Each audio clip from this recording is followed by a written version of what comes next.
how difficult has it been for you to determine what this final group is going to look like, considering how high energy and hopefully fun camp has been? Yeah, it's really been a fun camp.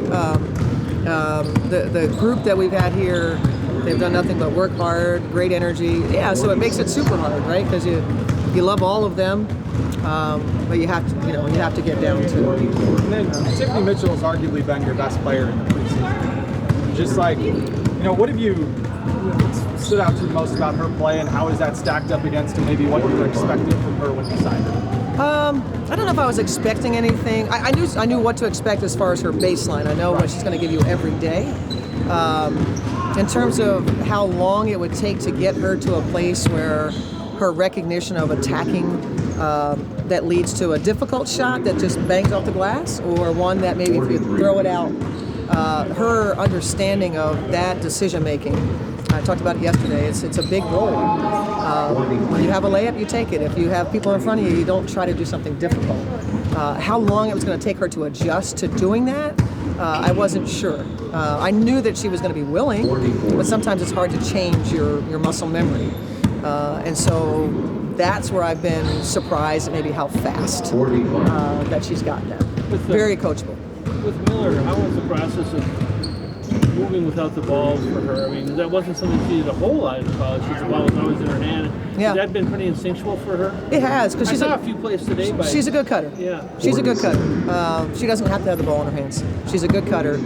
We've talked to her about patience a little bit, because I think sometimes when you come from college where you have to be the one, mostly, you start to seek the ball in ways that makes it more crowded for the people that are trying to do something. That didn't take long. Just like, hey, stay and wait. Let's see what happens, and then cut. So as long as she can keep moving, she's not somebody that's just going to stay in one spot and not do anything. I think she's learning those spots for her. Have you been happy with the spacing? Is it pretty instinctual? They're getting this. Yeah. I just said that this morning. Actually, I appreciated how quickly we were able to get to our schemes and feel pretty good in them. And not to say that we're a well-oiled machine, but they're not, like sometimes when you watch somebody do something and you go, it just doesn't look natural for them. This group has looked natural in the stuff that we're trying to do.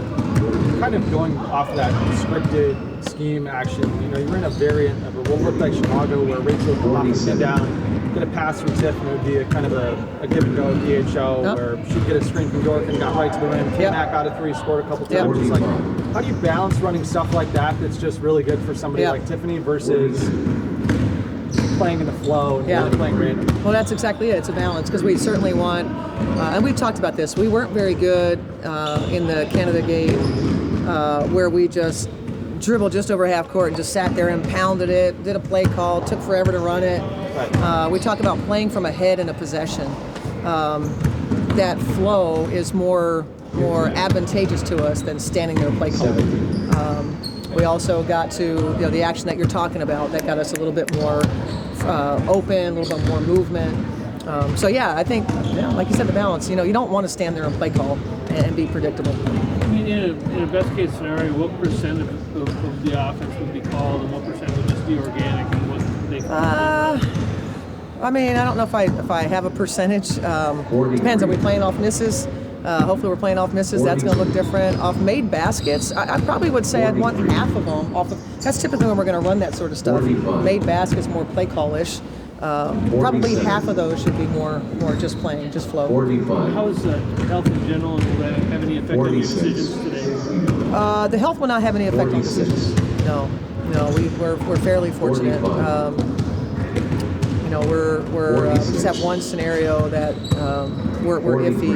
You guys will see later when you get the status report. But injuries are not a factor in our decision.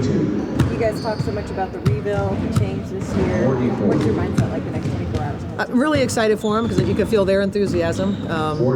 They're excited to see what this team can do. We understand that nobody's talking about the Minnesota Lynx. There's not anybody that we're going to scare in terms of what they maybe see on paper. But I think this group is pretty determined to make it where maybe we surprise some people. I think that's their goal. How many wins do you think it'll take in this to get the playoffs this year in a 40 games? I think historically it's at least half. I don't know that that's changed just with more games. I think it's at least half. Can't guarantee that, but that's.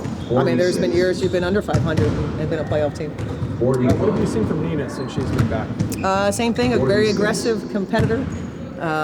It's nice to have her in camp, just to be able to kind of share with her what our staples are rather than coming in on the fly and trying to figure out playing from behind. So I think that's been really good for her. So been very aggressive doing her thing. She's very good in the paint, very aggressive, and just an active defender.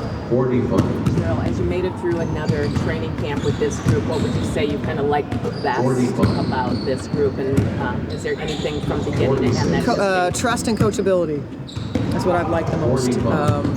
They've anything we've given them, every drill, every they've embraced it, and they've been good to each other in those moments. They've challenged each other when it was necessary.